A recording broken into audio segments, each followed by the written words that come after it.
Okay, so you're ready to see the world, right? But maybe your bank account isn't quite as enthusiastic. Yeah, that's where we come in. We're diving deep today into budget travel transportation. Especially for you amazing women in your 20s who are, itching to travel more and experience everything, but without spending a fortune. Exactly. And think of this deep dive as like a cheat sheet to becoming a total pro at keeping those transportation costs down. Yeah, because that's often like the biggest expense, right? Huge. And we're going to unlock those secrets so you can travel more, explore more, and really make those travel dreams a reality. Basically, today we're extracting the absolute juiciest bits of knowledge about how to slash transportation costs. So you can actually afford to go on all those adventures. Yeah. You ready to dive in? I am so ready. Let's do it. Okay. So first things first, like, why is transportation such a big deal when it comes to budget travel? I mean, think about it, right? It often eats up a huge chunk of your overall travel expenses.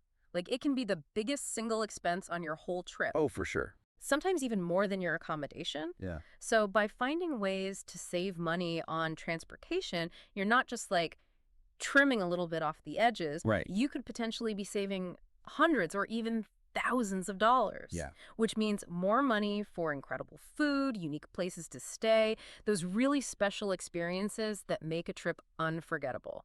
Imagine, like, turning the cost of one long-haul flight into a whole extra week of exploring somewhere amazing. Exactly. That's what we're talking about. Okay, so how do we start? How do we find those amazing flight deals? What are the tools that we need? All right. So step one, got to get techie with it. Okay. Seriously, these websites and apps are your new best friends. Skyscanner, Hopper, Google Flights, they're like the holy trinity Awesome. because they search all the different airlines and routes all in one place, so you don't have to go clicking around a million different websites. So helpful.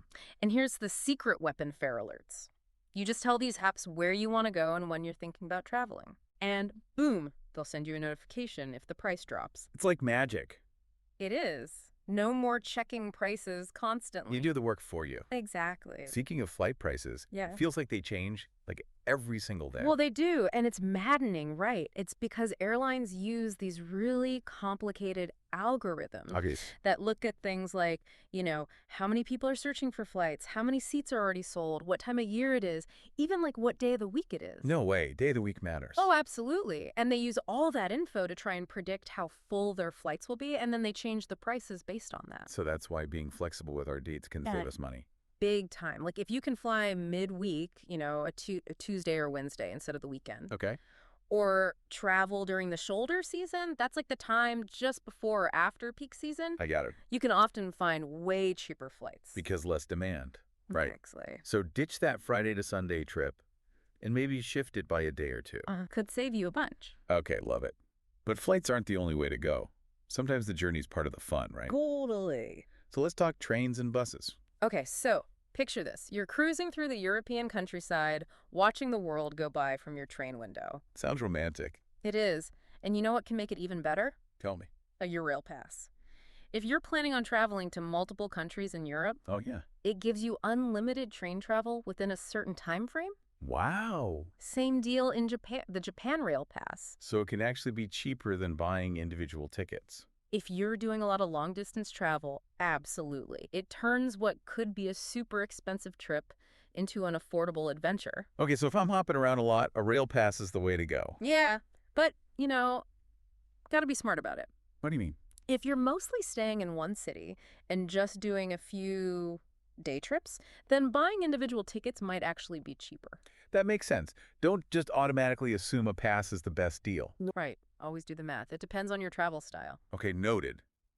But what if we want to, hit the road without having to rent a car or book a million train tickets? Okay, now we're talking sharing economy. Ooh, I love that. Have you heard of BlaBlaCar? I think so, vaguely. It's basically like ride sharing, but for longer distances. You connect with local drivers who are already heading in the same direction. Well, you split the cost. Exactly. It's often way cheaper than a train ticket. And better for the environment, right? Plus, you get to meet interesting people, maybe even get some local tips. So it's like an adventure in itself. Way more fun than just sitting on a bus for hours. Okay, sold. Now, what about when we get to our destination? What about rental cars? Because they can be so expensive. All right, so if the traditional rental agencies are giving you sticker shock, check out peer-to-peer car rental apps. Like what? In the US, there's Turo.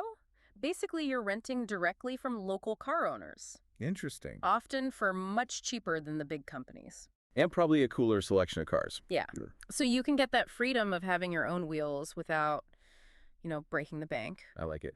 Okay, let's circle back to flying for a sec. Mhm. We talked a bit about budget airlines, but how have they really changed the game? They've made international travel a lot more accessible, for sure. Yeah, they seem to have really good prices. They do, and it's because they cut out all the extra stuff that you don't really need, No fancy meals, no free checked bags. Right. That's how they keep their base fares so low. But they do have all those extra fees, right? Yeah, for things like checked bags, seat selection, even snacks sometimes. So it's kind of a trade-off. Exactly. You got to be strategic, pack light, be okay with any seat, and you can snag some crazy cheap flights. It's all about knowing how to play the game, right? Exactly. Now, speaking of playing the game, Yeah. are you ready for some real insider tips? Hit me. Okay, this one sounds a little crazy.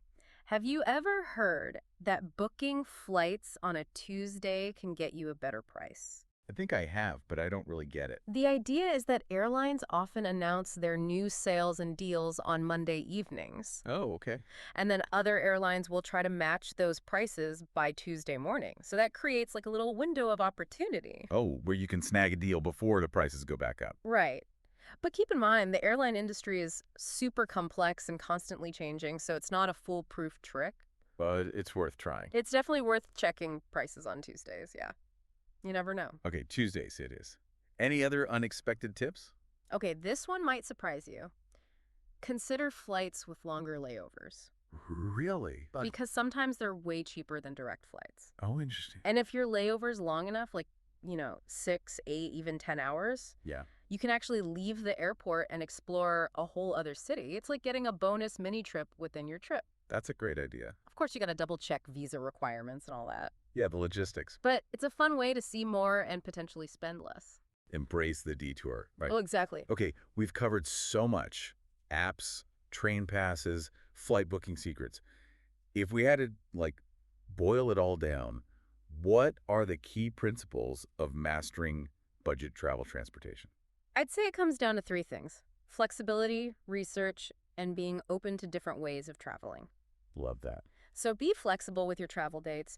Don't be afraid to travel midweek or during the shoulder seasons. Do your research, compare different transportation options. Don't just automatically book the first thing you see. Makes sense. And don't be afraid to try something new, like ride sharing or a flight with a long layover. That's how you find the best deals and have the most interesting experiences. Exactly. Awesome. Well, I think we've given everyone a lot to think about today. I hope so. If you're listening and you're feeling that travel bug, but your budget's holding you back, remember, getting there doesn't have to cost a fortune. No, not at all. There are so many ways to save money and still have amazing adventures. And as you're planning your next trip, I want you to think about this. What's one unconventional transportation method you could try? Ooh, I like that. Maybe an overnight train journey or ride sharing with a local. Think outside the box. Exactly, because honestly, the world is waiting. And with a little savvy, you can explore so much more of it than you ever thought possible. On that note, happy travels, everyone. Happy travels.